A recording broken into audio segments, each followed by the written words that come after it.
What's up, everybody? It's Soren Baker. Amir Rahimi. And today on the Great Debaters, y'all, man, we taking it to the Master P, Ghetto D. Great Debaters, y'all.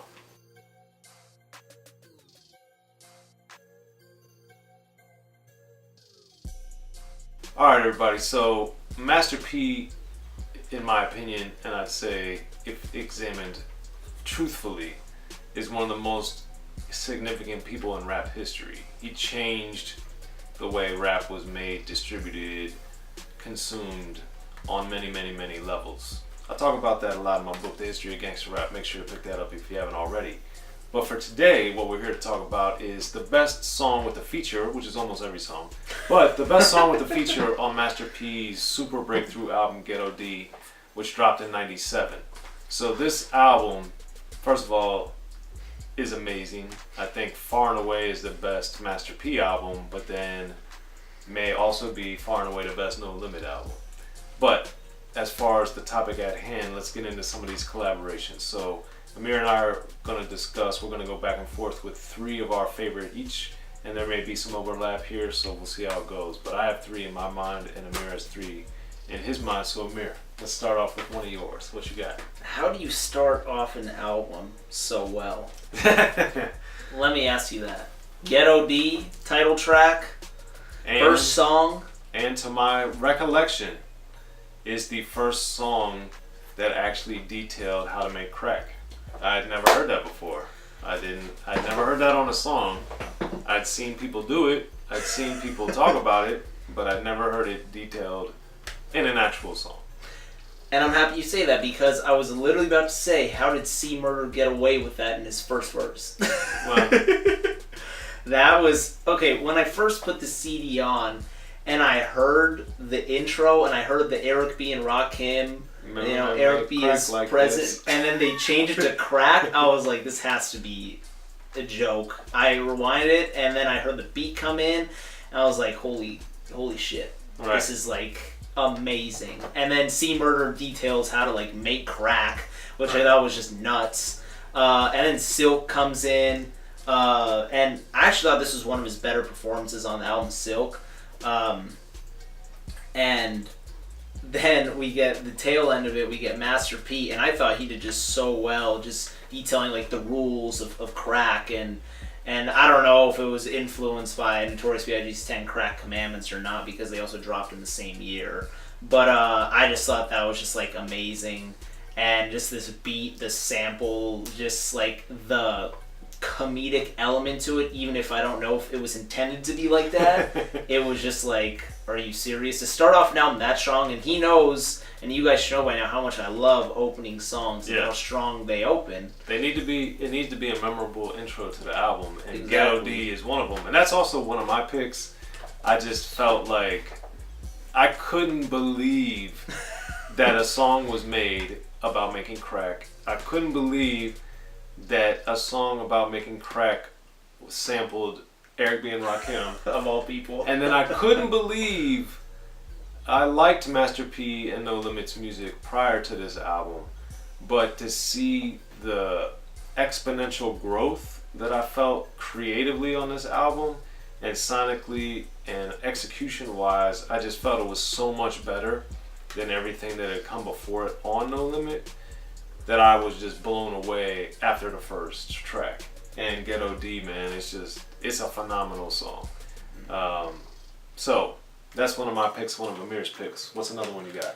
So my next pick is probably one that I don't see a lot of people talk about as much, but it's definitely one of my favorites on the album, would be Only Time Will Tell. Okay. Master P, we got Sons of Funk, and we got Mac, who closes the song off. I really like the bass line in this song. I think it's just excellent. Mm-hmm. I love the chorus that Master P, has, and sounds a little Tupac influence as well. Shocker. I do dig it on this song. And I really do appreciate the bridge by Sons of Funk. I think it does add a little bit of flavor to it before Mac kicks off his verse.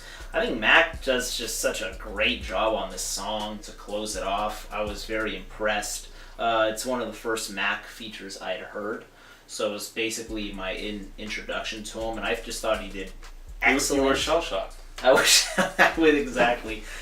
It's funny. So that's one of my breakthrough songs. The bass line, just the singing, and Mac to close it off. And Master P's verses were also dope.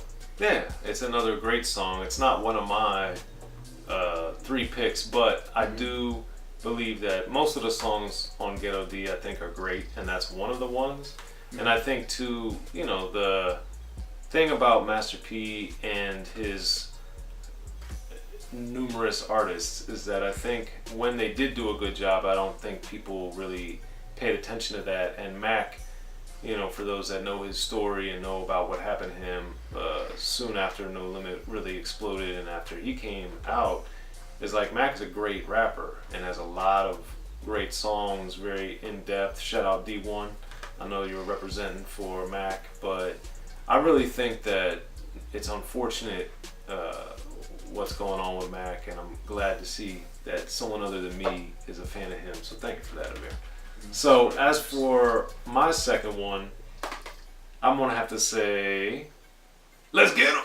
Pass me them things. I knew it. That song, man, I love it on so many levels, and primarily the reason I love it is because Mystical, This guy.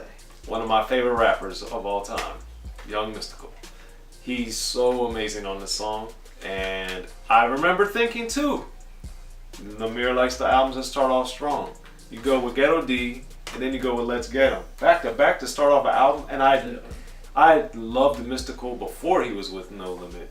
And this was his kind of coronation of becoming part of No Limit. And I just remember thinking, like, Master P, what is he doing? This is like phenomenal. These 2 songs to start this album are so incredible. Yeah. And sonically, the beat compared to Ghetto D is so different. It's very skeletal, but yet very powerful, and it just has this force to it that I thought was amazing. And to have these dudes be so like gangster with it, but then also have this creativity and Mystical.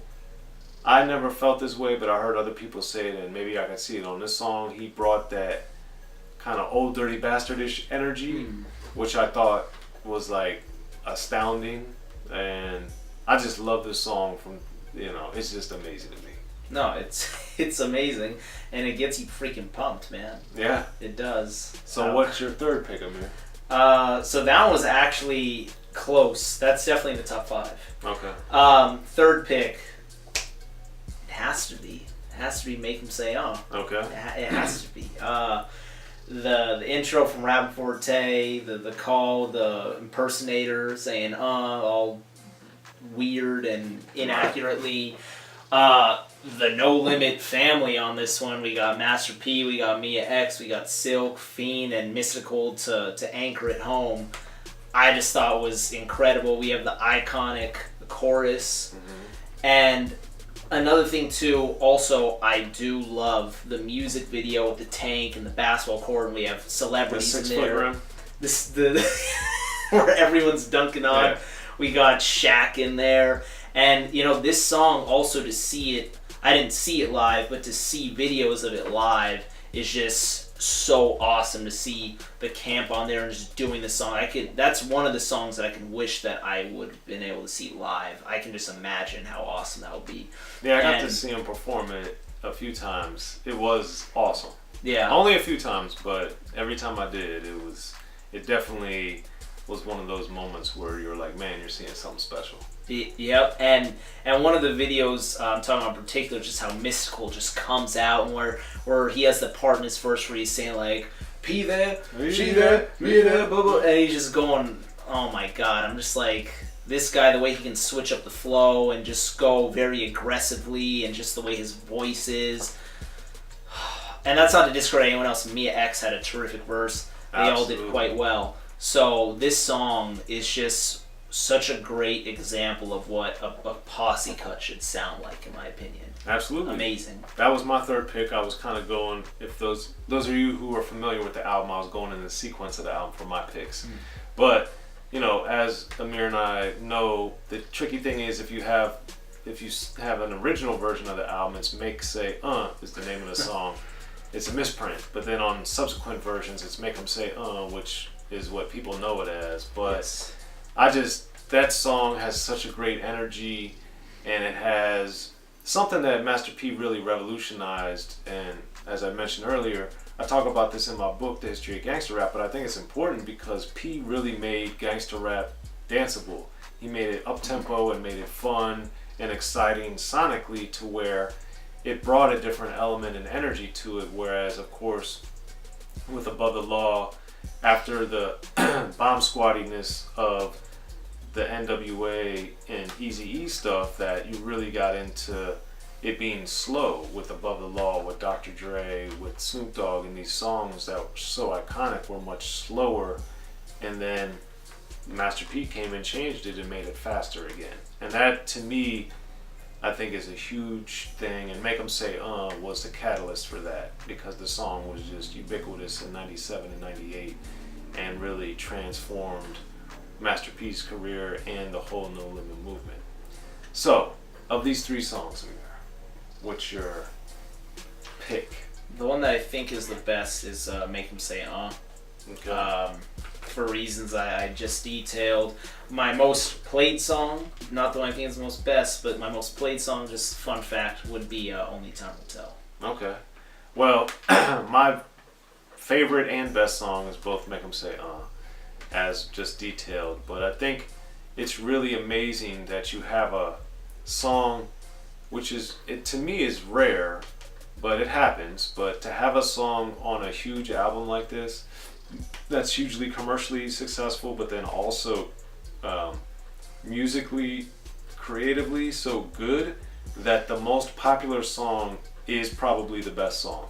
That's not so often that happens, but I really believe in this instance that's the case with Make 'Em Say But that's what I think, and that's what Amir thinks. What do you guys think is the best song with a feature on Ghetto D by Master P?